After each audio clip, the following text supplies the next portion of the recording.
104খন গাড়ী 4খনকৈ আল্ট্ৰা বাছৰ খেলৰ মাজত মাত্ৰ কেইটামান ঘণ্টা বাকী আছে 4খনকৈ আল্ট্ৰা বাছ আছে 104খনকৈ গাড়ী আছে নগাঁও জিলাৰ কচুৱাত মাজত মাত্ৰ কেইটামান ঘণ্টা বাকী আছে বন্ধুসকল ইয়া চাওক আমি এই মুহূৰ্তত কাৰ্যালয়ত আহি উপস্থিত হৈছো আৰু গুটেইখিনি গাড়ী আপোনালোকক দেখাম কাৰ্যালয়ত কচুৱা কাৰ্যালয়ৰ পৰা আমি ইতিমধ্যে আপোনালোকক দেখুৱাই আছো 104খনকৈ গাড়ী আছে এনেধৰণৰ প্ৰথম এনেধৰণৰ 104খনকৈ উপহাৰ আছে আৰু প্ৰথম 4খন হৈছে আল্ট্ৰা বাছ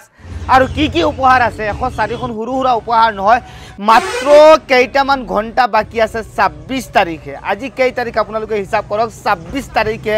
নগাঁও জিলাৰ কচুৱাৰ ঐতিহাসিক খেলখন আৰু এই খেলখনত কোনো ধৰণৰ বেমাজালি নাই কাৰণ চৰকাৰে পাৰমিশন দিওতে ডাইৰেক্ট লিখি দিছে এনেকা লিখি দিছে যদি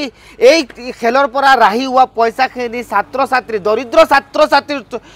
তলত খৰচ কৰিব লাগিব কাৰো পকেটত সোমাব নোৱাৰে গতিকে এই খেল জেনুইন হয় গোটেই সময় যিমান খেল হৈছে মই বুকুত ডাটি কোন কেমেৰাত ক'ব পাৰিম আটাইতকৈ মানে সুন্দৰ খেল হ'ব কাৰণ এই খেলৰ কোনো হেৰি নাই ধান্দাবাজি নাই পকেটত সোমোৱাৰ কোনো ধান্দাবাজি নাই কাৰণ এখন স্কুলৰ ছাত্ৰ ছাত্ৰীৰ তলত খৰচ কৰিব লাগিব 114খন উপহাৰ আছে এনেধৰণৰ 114খন উপহাৰ আছে এই চাওক 114খন উপহাৰ আছে এই চাওক আৰু আছে মানে কিমান লাগে আপোনাক স্ক্ৰিনত দিয়া নাম্বাৰত যোগাযোগ কৰক 26 তাৰিখ 12টা বজাত খেল হ'ব এইটো চেনেলত লাইভ চাব পাৰিব